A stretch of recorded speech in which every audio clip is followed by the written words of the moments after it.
കാട്ടിലമ്മയുടെ വിശേഷങ്ങളിലേക്കാണ് നമ്മുടെ യാത്ര. അശ്വതിക്കറിയാവോ, ഈ കായലിന്റെയും കടലിന്റെയും നടുവിലാണ് ക്ഷേത്രം സ്ഥിതി ചെയ്യുന്നത്. അറബിക്കടലിനും ടി എസ് കനാലിനും നടുവിൽ. അത് തന്നെയാണ് ഇതിന്റെ ഒരു ദൃശ്യ ഭംഗി. അല്ലെങ്കിൽ നമുക്കിത് കാണുമ്പോൾ തന്നെ നമുക്ക് ഇവിടെ എത്തുമ്പോഴുള്ള ഇപ്പോൾ ദേവിയുടെ എഴുന്നള്ളത്താണെന്ന് തോന്നുന്നു നമുക്ക് കാണാൻ സാധിക്കും. ഇത്തരത്തിൽ ഒരുപാട് തരത്തിലുള്ള പ്രധാനപ്പെട്ട പൂജകളും വന്നപ്പോ മുതൽ ഒരു പോസിറ്റീവ് എനർജി, എവിടെയും അമ്മയുടെ നാമങ്ങൾ നമുക്ക് കേൾക്കാൻ പറ്റും. എല്ലാവരും കാട്ടിലമ്മയെന്ന് അത്രയും സ്നേഹത്തോടെ അമ്മയെ വിളിച്ചുകൊണ്ട് അവരുടെ ആഗ്രഹങ്ങൾ മണികിലിങ്ങനെ ശബ്ദവും ആ കടലിന്റെ ആ ഒരു ഇരമ്പവും. ഇന്നത്തെ ദിവസത്തെ പ്രത്യേകത എന്ന് പറയുന്നത് വൃശ്ചിക മഹോത്സവത്തിന്റെ സമാപന ദിനമാണ് ഇന്ന്. ഇപ്പോൾ ഈ സമയത്ത് നമുക്കറിയാം, ഈ 1-ാം തീയതി മുതൽ വൃശ്ചികം 1-ാം തീയതി 12-ാം തീയതി വരെ ഇവിടെ ഒരുപാട് പേർ കുടില് കെട്ടി താമസിക്കുന്നു. ഭജന മഠങ്ങൾ എന്നാണ് നമ്മൾ അതിനെ വിളിക്കുക. അവരുടെ ആഗ്രഹങ്ങൾ 1000-ലേറെ കുടിലുകളുണ്ട് ശില്പ. അതെ, ഇത്തവണ എന്നാണ് പറയാൻ കഴിയുന്നത്. എന്തായാലും ഇവിടെ കുടില് കെട്ടി താമസിക്കുന്ന കുറച്ച് കുട്ടികൾ നമുക്കൊപ്പം ചേരുന്നുണ്ട്. നമ്മള് അമ്മമാരെയൊക്കെ ഒരുപാട് കണ്ടു, പക്ഷെ ഇതൊരു പുതിയ ജനറേഷനാണ്. എന്താ ആഗ്രഹം സാധിക്കാനാണ് എത്തിയതെന്നൊക്കെ നമുക്ക് ചോദിച്ചോക്കാം. ഹലോ, പേരെന്താ? അപർണ, ആദിനന്ദ, രമിക, അവന്തിക, നിങ്ങളെല്ലാം ഇവിടെ ഉള്ളവരാണോ? നമ്മള് പരിസരത്ത് തന്നെ ഉള്ളവരാ. ചവറ, കണ്ണംകുളങ്ങര ഭാഗത്തുള്ളവരാ. എല്ലാ വർഷവും വരാറുണ്ടോ? ഇല്ല, ഞങ്ങളുടെ ഫസ്റ്റ് ടൈമാ. ഞങ്ങള് നേർച്ച നേർന്നിട്ടത്. അപ്പോൾ 14 വർഷത്തിന് ശേഷം ഞങ്ങള് വേറെ ഫാമിലി ഉണ്ട്, ഞങ്ങളുടെ ഫാമിലി ഉണ്ട്. നേർച്ച നേർന്നിട്ട് ആദ്യമായിട്ട് എടുക്കുന്നയാ. വല്ലാത്തൊരു ഫീലാണ് ഇവിടെ. കാരണം നമ്മൾ ഒരു വീട്ടിൽ എന്തൊക്കെ സാഹചര്യം മീൻസ് എല്ലാം ഉണ്ട്, ആക്സസറീസ് എല്ലാം ഉണ്ട്. പക്ഷെ ഇവിടെ വന്ന് ലൈറ്റ് ഇല്ല, ലൈറ്റ് കോമൺ ആണ്, ഫാനില്ല. നമ്മൾ ആ ഒരു ലൈഫ് 12 ദിവസം നല്ലോണം എൻജോയ് ചെയ്ത് നിൽക്കുന്നവർ. ഞങ്ങൾക്കിപ്പോൾ തീരാറായപ്പോൾ നല്ല വിഷമമുണ്ട്. തുടക്ക ദിവസമായപ്പോൾ ഞങ്ങൾക്ക് തുടങ്ങിയത് ഇനി ഇത്ര ദിവസം ഉണ്ടല്ലോ, നിൽക്കാൻ പറ്റുമോ എന്നുള്ളതായിരുന്നു. പക്ഷെ തീരാറായപ്പോൾ നല്ല വിഷമമുണ്ട്, കഴിയണ്ടെന്നൊരു ഫീലാണ് ഞങ്ങൾ. അമ്മയോട് പറഞ്ഞ ആഗ്രഹമൊക്കെ നടന്നോ? ഒരുപാട് നടന്നിട്ടുണ്ട്. ഞങ്ങൾ എല്ലാ മാസവും വന്ന് മണി കിട്ടാറുണ്ട്. ഇതെന്റെ അനിയത്തിയ, ഇത് ഫ്രണ്ട്സാ. അനിയത്തിക്ക് എന്താ ആഗ്രഹം? അനിയത്തിക്ക് എന്താ അങ്ങനെ വെറുതെ വന്നതാണോ? അല്ല, നമ്മളൊരു നേർച്ച ഉണ്ടായിരുന്നു, അതിന്റെ ഭാഗമായിട്ട് എടുത്തതാണ്. ആദ്യത്തെ ദിവസം ഇതേപോലെ 12 ദിവസം ഉണ്ടല്ലോ ഇനി, അതായിരുന്നു മനസ്സിലെ വിഷമം. അപ്പൊ അവസാനം ആയപ്പോഴത്തേക്കും അത് തീരുവാണല്ലോ എന്നൊരു വിഷമം. ഇത്രയും ഫാനൊന്നും ഇല്ലെങ്കിലും നമുക്ക് അതിന്റെ ആ ബുദ്ധിമുട്ട് ഇവിടെ നിൽക്കുമ്പോൾ തോന്നുന്നില്ല. ഹാപ്പിനെസ് ഉണ്ട്. നമുക്ക്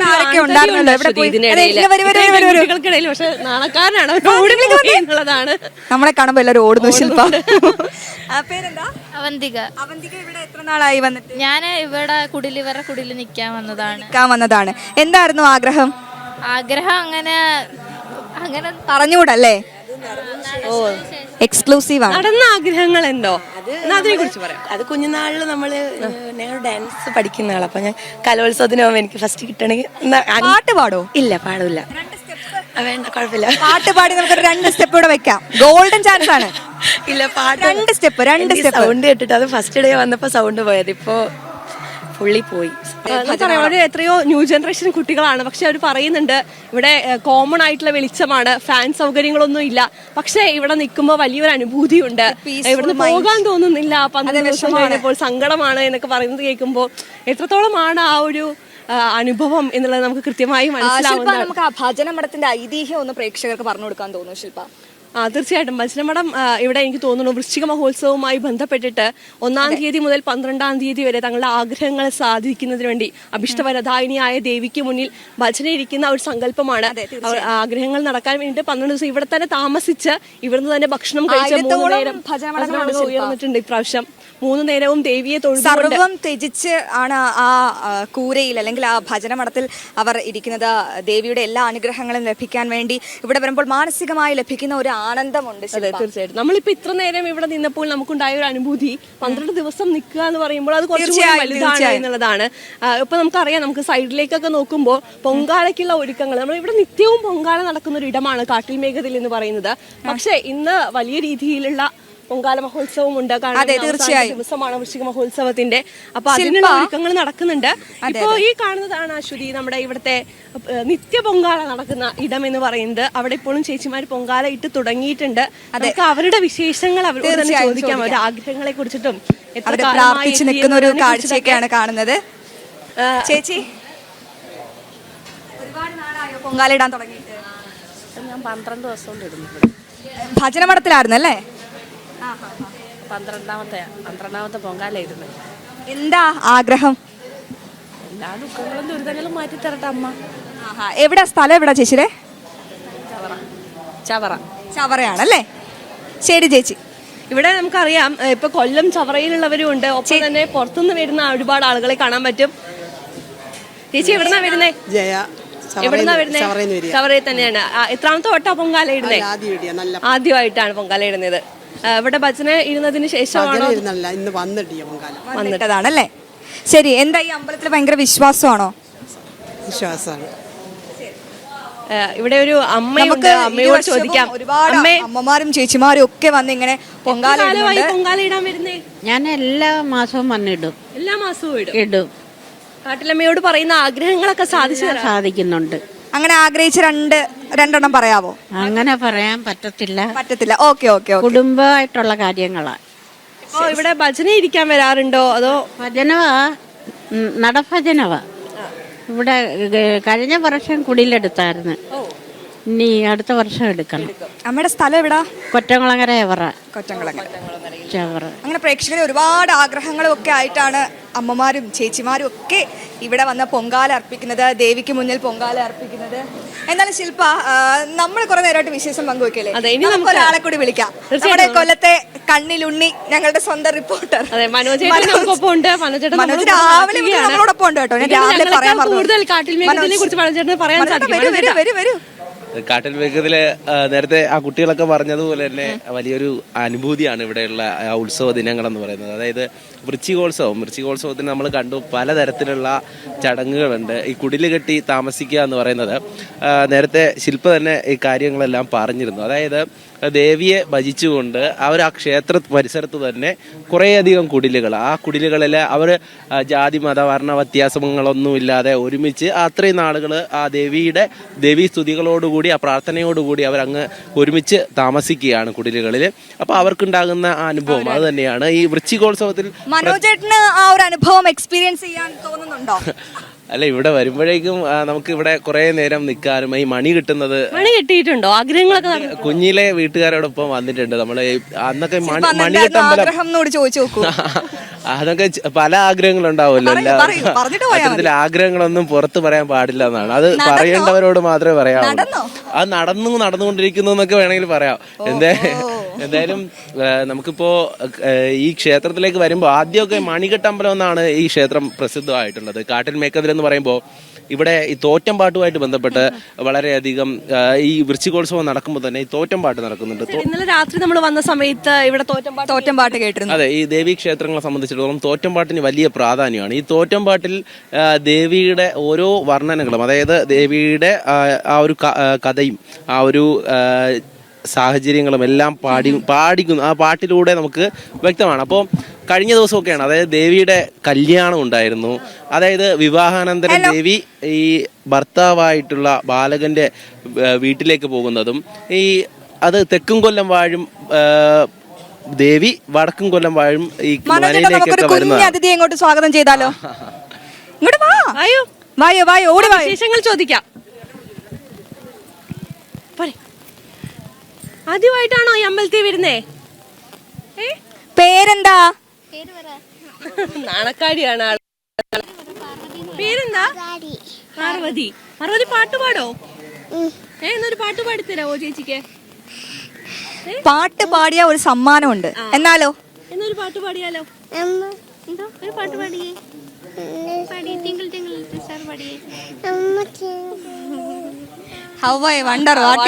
അതെ, ആളൊരു നാണക്കാരിയാണ്. Okay, by. മനോജേട്ടാ, അപ്പൊ നമ്മള് ദേവിയുടെ കല്യാണത്തിനെ കുറിച്ചിട്ടാണ് പറഞ്ഞത്. അതായത് തോറ്റംപാട്ടിലാണ് ഈ കാര്യങ്ങളെല്ലാം വരുന്നത്. അത് ഇങ്ങനെ ഇവര് ഓരോ ദിവസവും പാടും ഓരോ കാര്യങ്ങളും.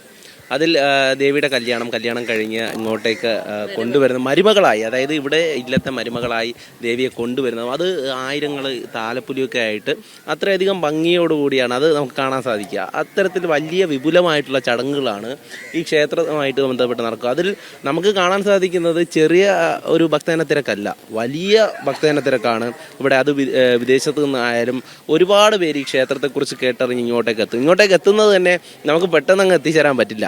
ഒന്ന് കായലിന്റെ കരയിലൊക്കെ ഒന്ന് വെയിറ്റ് ചെയ്ത് അവിടുന്ന് ജങ്കാർ വന്ന് നമ്മളെ ഇങ്ങോട്ട് കൊണ്ടുവരണം. അതിൽ വള്ളത്തിൽ വരുന്നവരുണ്ട്. അങ്ങനെ ഒരു അനുഭവം തന്നെയാണ്. ഓരോ ക്ഷേത്രത്തിലേക്ക് നമ്മൾ പോകുമ്പോൾ ഓരോ അനുഭവം ആയിരിക്കുമല്ലോ. അപ്പോൾ അത്തരത്തിലൊരു അനുഭവം അത് ഈ പ്രകൃതിയുടെ ഭംഗിയും കൂടെ ആസ്വദിച്ചുകൊണ്ട് നമുക്ക് ആ ക്ഷേത്രത്തിലേക്ക് എത്താം എന്നുള്ളതാണ്. നമസ്തേ. ചേട്ടാ, നമുക്കറിയാം ഒരുപാട് ഐതിഹ്യങ്ങളുള്ള ക്ഷേത്രമാണ് കാട്ടിൽ മേക്കത്തിൽ എന്ന് പറയുന്നത്. നമ്മുടെ പ്രേക്ഷകർക്ക് വേണ്ടി ആ ഐതിഹ്യത്തെ കുറിച്ച് പറഞ്ഞുകൊണ്ട് നമുക്ക് തുടങ്ങാം. ഏതാണ്ട് നൂറ്റാണ്ടുകൾക്ക് മുമ്പേ നൂറ്റാണ്ടുകൾ പഴക്കമുള്ളതാണ് ഈ ക്ഷേത്രം. ചേര ചെങ്കുട്ടവൻ രാജവംശം നിർമ്മിച്ചതാണ് ഈ ക്ഷേത്രമല്ല, അത് കടലിലാണ് ഇപ്പോൾ സ്ഥിതി ചെയ്യുന്നത്. അത് കടലാക്രമണത്തിൽ ഈ തീരം തകർന്ന് ഈ കരയിലോട്ടായി. അങ്ങനെ ഈ ഭാഗത്ത് ചേട്ടാ, ഒരു കാര്യം, ഞാൻ പണ്ട് കുഞ്ഞിലേക്ക് ഇവിടെ വന്നിട്ടുണ്ട്. അതായത് ഒരു 4ാം ക്ലാസ്സിലൊക്കെ പഠിക്കുമ്പോൾ അന്ന് ഈ ക്ഷേത്രം ഇത്രത്തോളം ആൾക്കാരൊന്നും എത്താറില്ല, അങ്ങനെ അധികം ആരും എത്താറില്ലാത്തൊരു ക്ഷേത്രമായിരുന്നു. ഒരു കുഞ്ഞു ക്ഷേത്രമായിരുന്നു. വളരെ പെട്ടെന്നാണ് ഈ ക്ഷേത്രം ഇത്രയും പുരോഗമിച്ചത്. ഒരുപാട് പേര് വരുന്നു. ഈ മണി കെട്ടുന്ന ആ സംഭവം ഭയങ്കരമായിട്ട് ആൾക്കാരിലേക്ക് എത്തുന്നു. അതിന് പിന്നിലൊക്കെ എന്താണ്? 2013-14 ആണ് ഇത് ഈ മണികെട്ടിന്റെ ഒരു ആചാരം തുടങ്ങിയത്. അതിന്റെ പ്രചാരം പുറത്തോട്ട് വന്നത്. അങ്ങനെയാണ് ഇത് യഥാർത്ഥത്തിൽ ഇത്രയും പുരോഗതിയിലോട്ട് എത്തിയത്. പിന്നെ ഇവിടുത്തെ ഈ പ്രകൃതി ഭംഗിയും തീർച്ചയായും അതാണ് അതൊരു പ്രധാന കാരണം. പിന്നെ നമ്മുടെ ഇവിടുത്തെ ജലത്തിന്റെ ഒരു നമ്മുടെ ക്ഷേത്ര കിണറുകൾ, ആ ശുദ്ധജലം എന്ന് പറഞ്ഞാൽ ഈ കിണർ കടലുമായിട്ട് വെറും 10 മീറ്റർ ദൂരമുള്ളൂ. ഈ 10 മീറ്റർ ദൂരത്തിൽ ഉള്ള ക്ഷേത്ര കിണറുകളിലെല്ലാം വളരെ ശുദ്ധമായ ജലമാണ് ലഭിക്കുന്നത്. അത് നമുക്ക് രുചിച്ച് നോക്കുമ്പോഴറിയാം അതിന്റെ ഗുണം. പറയാം, വൃശ്ചിക മഹോത്സവത്തിന്റെ സമാപന ദിനമാണ് ഇന്ന്. 1000ഓളം കുടിലുകളാണ് ഇത്തവണ ഉയർന്നത്. അതിനെ കുറിച്ചും ഒപ്പം തന്നെ ഇന്നുണ്ടാവുന്ന ചടങ്ങുകളെ കുറിച്ച് കൂടിയൊന്ന്. ഇന്ന് ഇപ്പോൾ വൃശ്ചിക പൊങ്കൽ, അതിന്റെ ഭദ്രദീപം കൊളുത്താൻ പോവുകയാണ്. അത് കഴിഞ്ഞാൽ അടുത്തത് അന്നദാനം, പിന്നെ അത് കഴിഞ്ഞാൽ സമാപന സമ്മേളനം, അത് കഴിഞ്ഞാൽ കഥകളി, പിന്നെ തിരുമുടി ആറാട്ടുണ്ട്. ആ തിരുമുടി ആറാട്ടിനോടനുബന്ധിച്ച് കൊടിയിറക്ക്.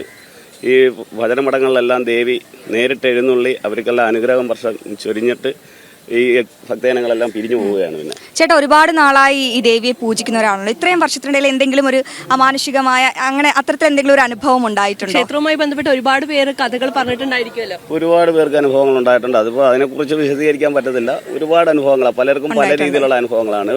സന്താനമില്ലാത്തവർക്ക് സന്താന ഭാഗ്യം, ജോലി ലഭിക്കാത്തവർക്ക് ജോലി ലഭിച്ചിട്ടുണ്ട്. പല അനുഭവങ്ങൾ പലർക്കും ഉണ്ടായിട്ടുണ്ട്. തീർച്ചയായിട്ടും. എന്തായാലും ഈ തിരക്കിനിടയിൽ കുറച്ചു നേരം നമുക്കൊപ്പം ചിലവഴിച്ചതിന് ഒരുപാട് നന്ദി. എനിക്ക് തോന്നുന്നു ക്ഷേത്രത്തിന്റെ സെക്രട്ടറിയായി സജിച്ചേട്ടനാണ് നമ്മളോട് സംസാരിച്ചത്, ക്ഷേത്രത്തെ കുറിച്ച് പറഞ്ഞു തന്നത്. നമുക്ക് ഭക്ഷണമടങ്ങളൊന്ന് കണ്ടിട്ട് വരാമെന്ന്. തീർച്ചയായും. 12 ദിവസം മതിയായ വെളിച്ചം കുറച്ചേ ഉണ്ടാകുള്ളൂ. അതായത് സർവ്വ സുഖങ്ങളും ത്യജിച്ച് ഈ ക്ഷേത്രത്തിലെത്തുന്നത് അമ്മയെ മാത്രം ഭജിച്ച് അമ്മയുടെ ശക്തിയിൽ. ഇനിയിപ്പോ അവിടെ പൊങ്കാലയ്ക്ക് തിരി കൊളുത്തി കഴിഞ്ഞ് ശില്പ ഒരാളെ കാണുന്നില്ല. അതെ, മനോജ് ശില്പ ഒരാളെ കാണുന്നില്ല. മനോജ് ഭജനമടങ്ങളുടെ കഥ എങ്ങനെയാണെന്ന് അറിയാമോ മനോജ്? അത് ഞാൻ നേരത്തെ പറഞ്ഞിരുന്നല്ലോ. അതായത് ദേവിയെ സ്തുതിച്ചുകൊണ്ട് അവര് ഭക്തരെല്ലാം ഒരുമിച്ച് ഈ ക്ഷേത്രത്തിലേക്ക് എത്തുന്നു. ഇത്രയും ദിവസം ഈ വൃശ്ചികോത്സവത്തിന്റെ ദിനങ്ങളിലെല്ലാം അവർ ഇവിടെ തന്നെ താമസിച്ച് അവരുടെ ജീവിതം ഈ ക്ഷേത്രവുമായി ബന്ധപ്പെട്ടാണ് ഇത്രയും ദിവസം. അപ്പോൾ അവിടെ സൗകര്യങ്ങൾ വളരെ കുറവായിരിക്കും. ഈ കുടിലുകളായിരുന്നു പണ്ട്. ഇപ്പം കുറച്ചുകൂടെ ഒന്ന് നമുക്ക് ഈ ദൃശ്യങ്ങളിലൊക്കെ കാണാൻ സാധിക്കും.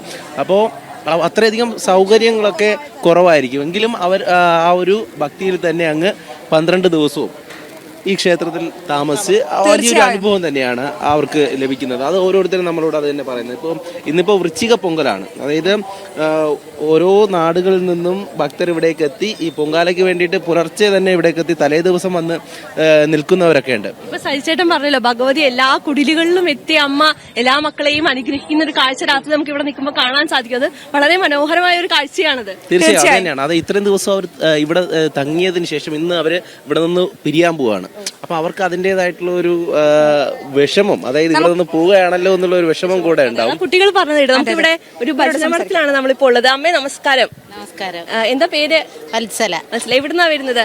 ഞാൻ ഇവിടെ തന്നെ ഉള്ളതാ. എത്ര വർഷമായി ഇവിടെ? 44 വർഷമായി. ചേട്ടൻ ഇവിടുത്തെ വൈസ് പ്രസിഡന്റാണ് ക്ഷേത്രത്തിന്റെ.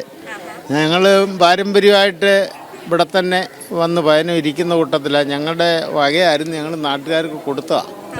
അങ്ങനെ ഒരു പ്രത്യേകതയും കൂടെ ഉണ്ട് ഇതിനാ. നമുക്ക് ഇതിന്റെ ഉൾഭാഗം ഒന്ന് കാണാൻ പറ്റുമോ ഈ ഭജനപ്പുരയുടെ? നമുക്ക് പ്രേക്ഷകർക്ക് വേണ്ടിയിട്ട് 1000ഓളം കുടിലുകളാണ് ഇവിടെ ഉള്ളത്. നമുക്ക് അതിലൊരു കുടില് കാണാം. അതെ, അതായത് വീട്ടിലെ സകല സൗകര്യങ്ങളും എല്ലാം ത്യജിച്ച് ഇവർ ഈ ഒരു ഒറ്റ മുറിയിൽ ദേവിയെ മാത്രം ആലോചിച്ച് ഈ ഒറ്റമുറിയിലാണ് ഇവർ ജീവിക്കുന്നത്. 12 ദിവസം ദേവി അനുഗ്രഹിക്കുമെന്നാണ് ഇതിന് പിന്നിലെ ഐതിഹ്യം. അനുഗ്രഹം കിട്ടി. പറഞ്ഞറിയിക്കാൻ വയ്യാത്ത അനുഗ്രഹം അമ്മയിൽ നിന്നുണ്ടായി. അത് എനിക്ക് വാക്കുകളില്ല പറയാൻ. അമ്മയുടെ ദർശനം കിട്ടിയെന്ന് വേണം പറയാൻ. ഒത്തിരി ഒത്തിരി സങ്കടത്തോട് പറയാം. അമ്മയുടെ ദർശനം വരെ എനിക്ക് 44 വർഷത്തിനകം കിട്ടി. 44 വർഷത്തിനകം എനിക്ക് ഈ അമ്മയുടെ തീർച്ചയായിട്ടും അശ്വതി, നമുക്കറിയാം ഒരുപാട് ആഗ്രഹങ്ങളൊക്കെ പൂർത്തീകരിച്ച് കാണാനും അമ്മയോട് അടുത്ത് സങ്കടം എനിക്ക് എന്താ പറയാ. തീർച്ചയായിട്ടും ഒരുപാട് പേര് വളരെ വൈകാരികമായിട്ടുള്ള ഒരു നിമിഷം ഭക്തരെ സംബന്ധിച്ച് ഭജനമടങ്ങളും അതുമായി ബന്ധപ്പെട്ട ആഗ്രഹങ്ങളും എന്നൊക്കെ പറയുന്നത്. നമുക്ക് ഇനിയിപ്പോ ഇവിടെ പൊങ്കാലയ്ക്ക് തിരി തെളിയിക്കാനുള്ള സമയമായിരിക്കുന്നു. അതിന്റെ ഒരുക്കങ്ങൾ ഇവിടെ വലിയ കാഴ്ച കാണാൻ സാധിക്കുന്നുണ്ട്. അമ്മ എവിടുന്നാ വന്നത്? എല്ലാം പ്രാവശ്യം ഇവിടെ ഇരിക്കുന്നയാ. ഇവിടെ നിത്യപൊങ്കാലയ്ക്ക് എത്താറുണ്ടോ? വരും, നിത്യപൊങ്കാലയ്ക്കും വരും. ഓക്കെ, അങ്ങനെ ഒരുപാട് സ്ഥലങ്ങളിൽ നിന്ന് വന്നവരുണ്ട്, ഇവിടെ തന്നെ ഉള്ളവരുണ്ട്. പൊങ്കാലിടാൻ വന്നതാണോ? ശില്പ, ഒരു പ്രധാനപ്പെട്ട കാര്യം, നമ്മൾ പൊങ്കാലിടുന്നത് കൂടുതൽ സ്ത്രീകളാണ്. ഒരു പുരുഷ സാന്നിധ്യം പൊങ്കാലിടുന്നതിൽ വളരെ കുറവാണ്. ചേട്ടൻ ഒരുപാട് നാളായി ഇവിടെ പൊങ്കാലിടുന്നുണ്ടോ? മാസപ്പൊങ്കാലിടുന്നുണ്ട്. എവിടെയാ സ്ഥലം? ഇവിടെ അടുത്ത് തന്നെ. എന്താ പൊതുവെ തിരക്കൊക്കെ എങ്ങനെയായി വൃശ്ചിക പൊങ്കാലയ്ക്ക്? ഭയങ്കര തിരക്കാ. ഇനിയും ആളുകൾ എത്താനിരിക്കുന്നു എന്നുള്ളതാണ് അല്ലേ? നല്ല തിരക്കാ ഇവിടെ. ഓക്കെ, ഇന്ന് രാത്രി എല്ലാ പരിപാടികളും കഴിഞ്ഞിട്ടല്ലേ മടക്കം? നാളെ വെളുപ്പിനെ പോകത്തുള്ളൂ. നാളെ വെളുപ്പിനെ പോവുള്ളൂ. മുടി എഴുന്നള്ളി വന്നിട്ടേ പോകത്തുള്ളൂ.